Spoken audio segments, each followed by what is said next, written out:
I am sure that there are aliens that are aware of what I'm doing. Probably more than one species, because they communicate by mental telepathy, and consequently they can read your mind, and you can't hide what you're thinking even. So they would know exactly what everyone's doing and what thinking, and I'm sure I'm no exception.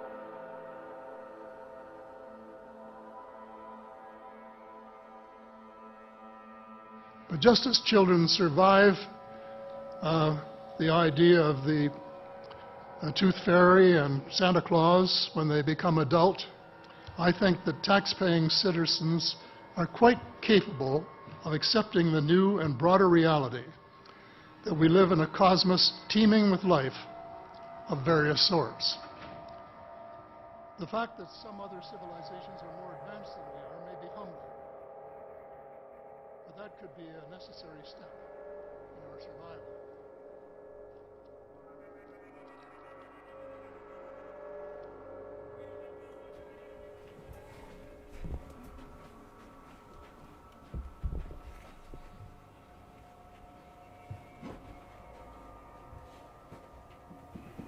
It's very heavy. When was that made? 40 or 50 years ago, back when I was in my heyday. Sometime, I guess. My interest in UFOs was not very great until 8 years ago. When I was Minister of Defense, of course, I got sighting reports, but I was too busy unifying the Canadian Armed Forces to be able to worry about them. So I wouldn't say I was a skeptic. I wasn't. I was an agnostic. I didn't know whether they were real or whether they weren't. But there was a young man in Ottawa whose name was Pierre Juno, and he started sending me things about the UFO file. One of the things he sent me one day was a book called The Day After Roswell, and I found it absolutely fascinating. While I was reading the book, my nephew said, "What are you reading?" I told him what it was, and he said, "Well, I'm a skeptic." A couple of days later, he phoned and said, I was talking to the general. The general, incidentally, was a former United States Air Force general that he had met in his aviation career. And I told him what you were reading, and he said, "Every word of it is true and more." I phoned the general. Before I could even say hello and how are you, he said, "Every word is true and more."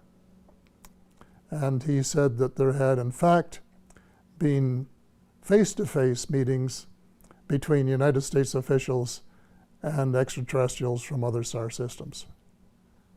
And with that assurance, I decided to go public and say, for the first time, of anyone of cabinet rank from the G8 group of countries, that UFOs are as real as the airplanes flying over your head, and said it without any restriction whatsoever.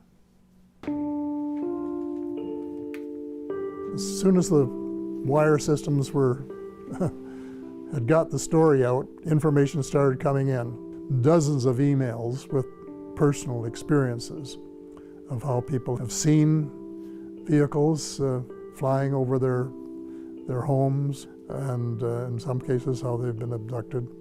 And I got these things from many places, including a lot of other countries.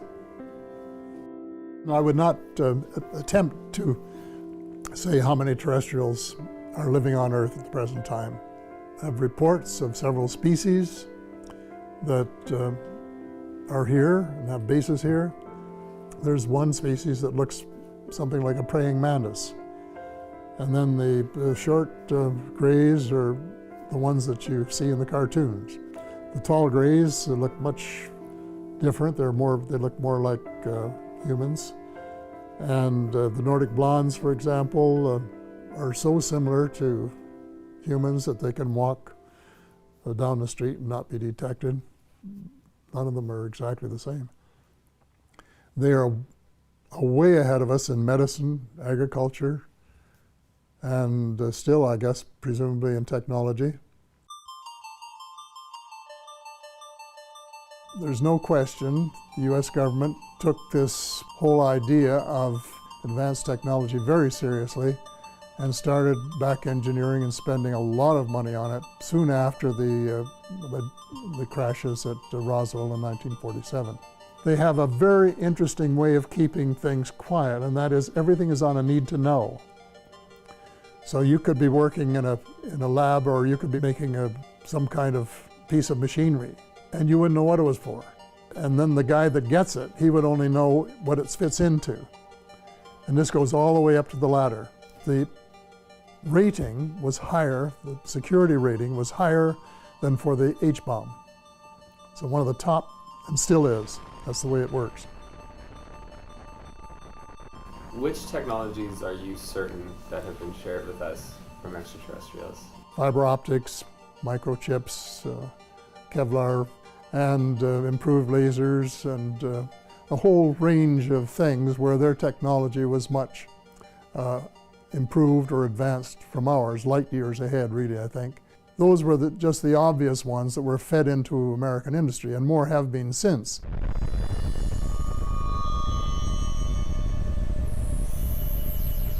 There had been lots of visits to Earth, probably going back thousands of years, but the level of activity took on a new dimension after the first atomic bomb was set off at New Mexico in 1945. And all of a sudden, the number of sightings increased. And my thesis is that because they know something we don't know, and that is every atomic bomb that is put off on Earth has an effect on other parts of the cosmos. They were concerned about it. And I use this idea that the children are playing with matches. They're afraid that we're going to blow up our planet so that it would be uninhabitable both for ourselves and for visits from them. And they didn't like that idea. So they came down in larger numbers and have been taking inventory of all the American bases, the Russian bases, Chinese bases, all of the bases, doing inventories, finding out exactly where they are, where the nuclear installations, the power installations are, and all that sort of thing. For what purpose exactly, I don't know, but so that they will have the information on tap if we should start doing anything silly, that they might in fact try to intervene. And I would say, I would hope. There are a couple of well-known cases. There was one in western United States where a UFO was looking at their intercontinental ballistic missiles and putting them out of action. And this was despite precautions and fail-safe devices that were designed to make sure that that never happened. So this, of course, was a matter of great concern to the United States Air Force, and they spent months and months investigating it and trying to figure out what they had to do to, if possible, to protect the invulnerability of their bases.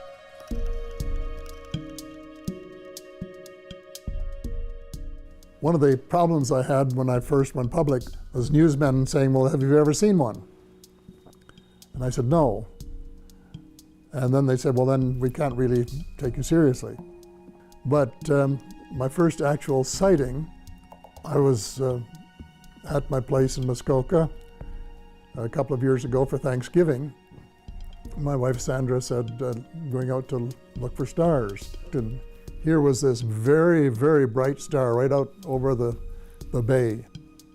We both looked at it, and all of a sudden we saw it change location in the sky by 3 or 4 degrees in 3 or 4 seconds. Well, stars and satellites and airplanes don't do that. They can't do it.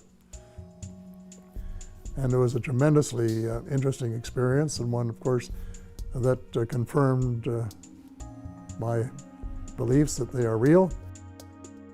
After I went public, my daughter, who lives in the old house here at Christmas time, saw one go by her window and across behind the boathouse. And the family were saying that they thought that the UFOs had come to get me.